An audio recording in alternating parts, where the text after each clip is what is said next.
My mother hinted at it, but never asked me directly. And after making this video, I'm going to be living on the run for fear of our government, because they're going to try and hunt me down so I can't disclose anymore to anybody. That is why I intend to tell you everything in this video that I can remember. I'm old. The public needs to know this. Some of the most amazing discoveries and achievements of mankind are being hidden from you. That is not right. My story starts as a kid. I grew up in a small town, southern Nevada. My dad was an aerospace engineer. I remember he always worked late hours. He could never tell us what he did for a job. My mom always told me not to ask him about it. He taught me to fly at an early age. I was a licensed pilot at 15. And when I got old enough, I went into the Marine Corps as a pilot. One thing led to another, and soon I was considered one of the top pilots in the Marines. At the time, I was 28 years old and was thinking about leaving the Marine Corps. Maybe finding a job back home, starting a family. That is, until I received the letter. I remember it said, classified, eyes only, on the envelope. And the only name on it was mine, Robert Miller. I opened the letter in private. It said that I was qualified for a top secret position as a test pilot at Groom Lake test facility. I thought, great. It also said a plane would be picking me up in Las Vegas Airport, private section at 3 a.m. to take me there. So we flew out there in the middle of the night, and two men in black suits escorted me into an underground building that was built in kind of like a side of a hill. And yes, the men in black are real. Believe me, they're real. I remember going down long hallways with many doors on each side. We went down several flights of stairs. Must have been far underground at that point. They showed me into a small room with a single bed and a desk. Then they told me this is where I was going to be living for the next 2 months. Inside the room, there was a small bed, a desk, and some weights for exercising. Before giving me the chance to even say no, the men left and locked the door. You can't object to these people. You have to comply no matter what.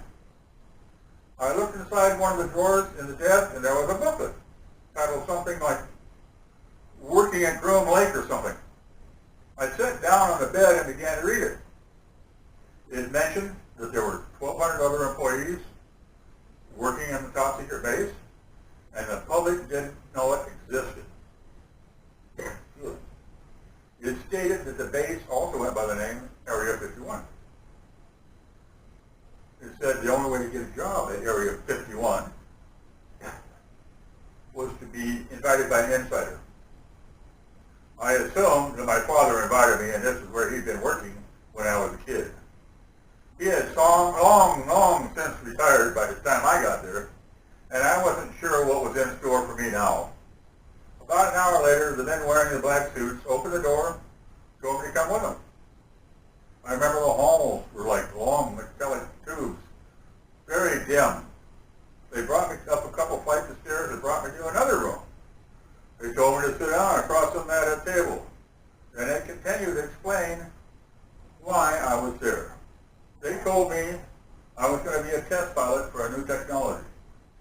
This technology was not developed by humans, they explained, that they had discovered remnants of a craft in 1947. That ring a bell?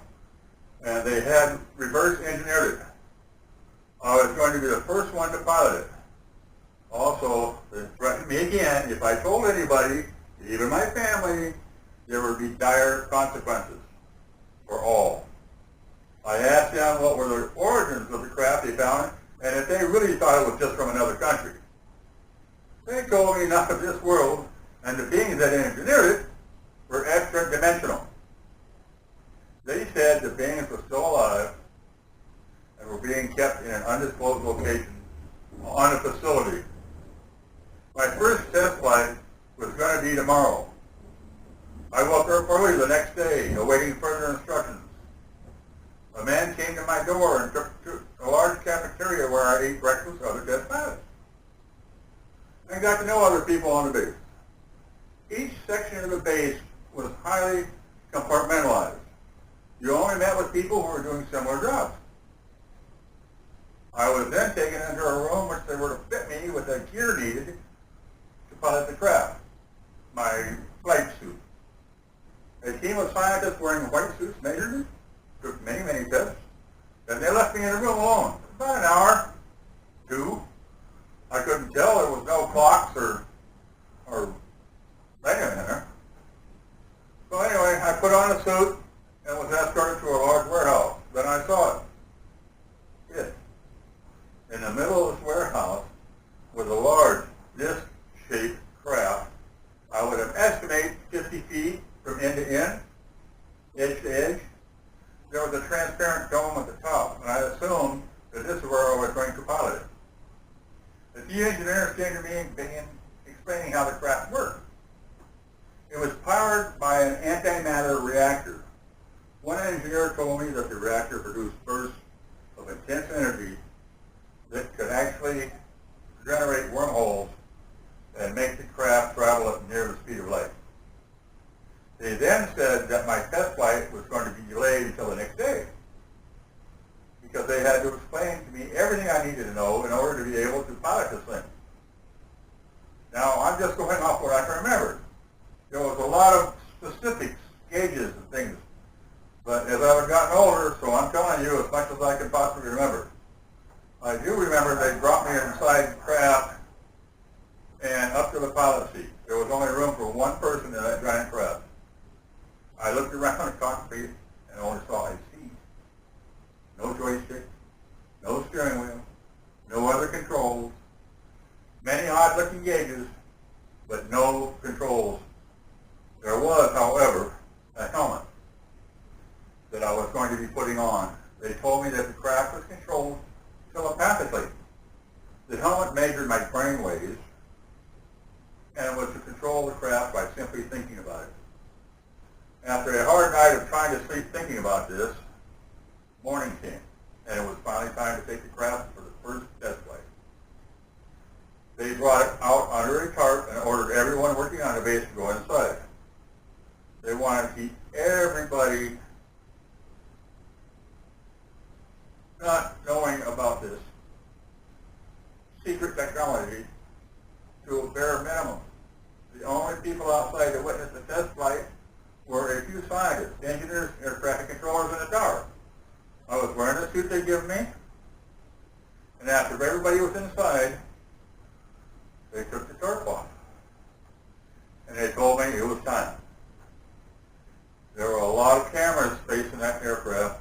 I climbed up the ladder alone, this time, to the cockpit, if you can call it that. I put on my helmet, plugged it in. I was given clearance by air traffic control, and it was time to take off. I was told to imagine the craft starting to float off the ground. But you know, it didn't work that way.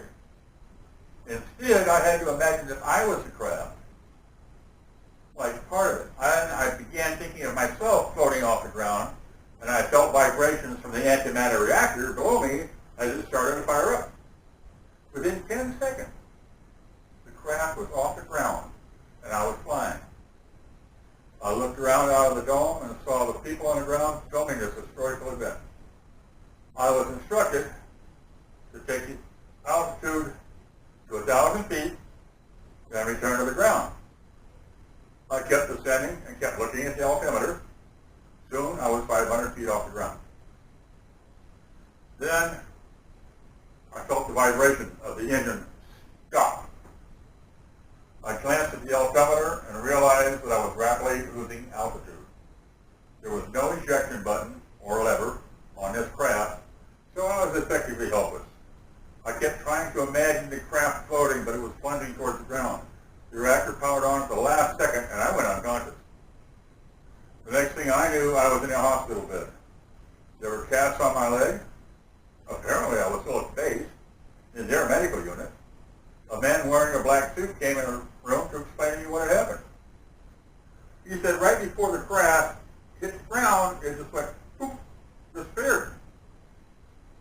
Nobody was sure what had happened. Everybody just went inside the base and called it a day. Then in the middle of the night, they heard a loud cracking noise outside. Running out to see what happened, they saw the craft had crashed in the spot it was about to crash several hours earlier during the day. I was inside the pilot seat, unconscious. Both my legs were shattered. The scientists had hypothesized that the craft had actually time traveled to a point in time several hours later. They said I was going to be going home soon because of medical discharge, because my legs were gone. They had me sign a non-disclosure, the third one, stating since the first meeting, I would not tell anybody as long as I live in making this video. Well, as you can see, I have gone against this NDA contract because I feel that the public needs to know about this. Mind you, they had this technology in the 1950s. Imagine what secret technology they might have right now. If anything happens to me within coming days, well, you're going to know why, I guess. The truth is more important than my safety right now, though. Please take this information and do whatever you please with it. I just want to get this story out there because I've been living a lie for a long, long time. My sincere hope is that the story gets heard by as many people possible. Many of you are going to think I'm lying. But I'm not interested in talking to those people. I'm only speaking to those of you that will listen.